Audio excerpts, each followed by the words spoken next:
Ticket एक, दावेदार अनेक, लेकिन इन दावेदारों में दमदार कौन? ये सवाल अपने आप में ही बड़ा सवाल है। ये सवाल न केवल जनता के लिए अहम है, लेकिन प्रदेश में अपना बहुमत स्थिर रखने के लिए कांग्रेस के लिए भी उतना ही जरूरी है। एक तरफ जहां भाजपा ने अपने 6 उम्मीदवार मैदान में उतार दिए हैं और लगभग सभी बूथों पर चुनाव प्रचार पूरा हो चुका है, वहीं दूसरी तरफ कांग्रेस द्वारा अभी तक अपने प्रत्याशियों की सूची जारी नहीं की है। कहीं न कहीं 20 अप्रैल के बाद सूत्रों की माने तो कांग्रेस अपने उम्मीदवार की घोषणा कर सकता है। अब सवाल ये उठता है कि इस सीट पर कांग्रेस अपना किसको तुरुपकाइका बनाने वाली है। टिकट एक, दावेदार अनेक, और इन दावेदारों में दमदार कौन है, बताएंगे हम इस जनप्राइम टीवी की खास पेशकश में। बने रहिए जनप्राइम टीवी के साथ। प्रदेश में विधानसभा की 6 सीटों पर होने जा रहे विधानसभा उपचुनाव नजदीक आते जा रहे हैं। एक तरफ जहां भाजपा अपने 6 के 6 सीटों पर प्रत्याशी चुनकर अपनी अपनी विधानसभा के लगभग सभी बूथों पर अपना चुनावी शंखनाद पूरा कर चुकी है, तो दूसरी ओर कांग्रेस अभी तक किसी भी सीट पर अपना प्रत्याशी नहीं उतार पाई है, जो कि कांग्रेस के लिए भी कहीं न कहीं चिंता का विषय है।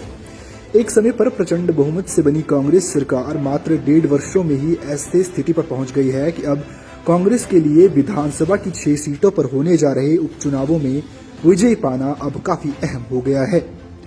एक तरफ भाजपा का प्रचार जोरों से चल रहा है, तो दूसरी ओर कांग्रेस जातीय समीकरण को देखते हुए टिकट आवंटन करने में मंथन कर रही है। प्रदेश की दूसरी राजधानी दोनों ही पार्टियों के लिए अहम रोल रखने वाली है। धर्मशाला विधानसभा सीट हमेशा से ही कुछ अलग दिखाती आई है। यूं तो पहले की बात करें तो इस बात में भी कोई दो राय नहीं है कि विधानसभा उपचुनावों में राज्य में चल रही सरकार के हित में ही परिणाम आता रहा है, जो कि हाल फिलहाल कांग्रेस के लिए फायदेमंद भी दिखता हुआ नजर आ रहा है।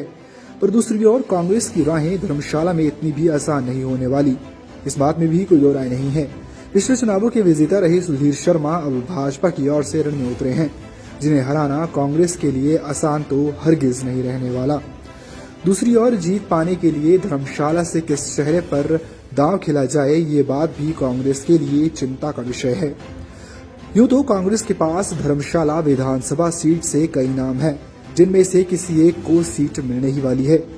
राजनीतिक एक्सपर्ट की माने तो देवेंद्र जग्गी इस समय कतार में सबसे आगे चल रहे हैं, तो दूसरी ओर जातीय समीकरण देखते हुए गद्दी बहुल क्षेत्र होते हुए दो नाम विजय इंद्रकरण और मनोज ठाकुर कांग्रेस की लिस्ट में सबसे आगे चल रहे हैं।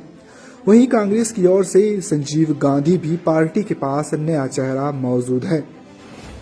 इसी के साथ ही भाजपा के सभी पदों से इस्तीफा दे चुके राकेश चौधरी के ऊपर भी हाईकमान अपनी नजरें गड़ाए हुए है। भाजपा की ओर से सुधीर शर्मा चुनाव प्रचार काफी तेज कर चुके हैं, तो दूसरी ओर कांग्रेस अपने प्रत्याशी की खोज में है। ये तो तय है कि कांग्रेस इन्हीं में से किसी एक व्यक्ति पर भरोसा जता सकती है। देखना अब ये है कि कांग्रेस किस दावेदारी की दावेदार को भरोसा करती है।